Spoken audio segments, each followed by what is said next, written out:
Just பார்த்தேன்.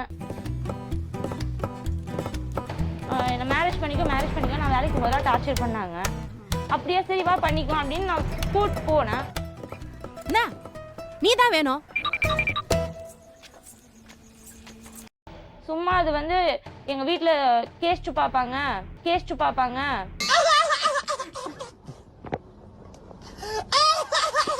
எப்படியும் எங்க வீட்டுல லவ் மேரேஜ் ஒத்துக்க மாட்டாங்க எங்க அம்மா அப்படின்னு சொல்லிட்டு நான் எல்லாமே சொன்னேன். லவ் மேரேஜ் ஒதுக்க மாட்டாங்கன்னு சொல்லியே நம்ம உன்னை கல்யாணம் பண்ணிட்டேன். என்னதான் பண்ணறதான் நினைப்பு உனக்கு?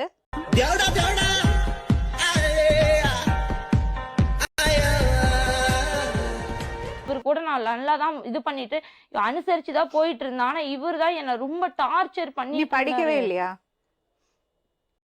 கேஸ்ட் பாப்பாங்க. இதுக்குதான் படிக்கடான்னு அடிச்சுக்கிட்டேன். பசங்கடா அதுக்கிட்ட முண்டங்கடா. இந்த விக்கி எங்க? அவர் எப்படி பழக்கம்?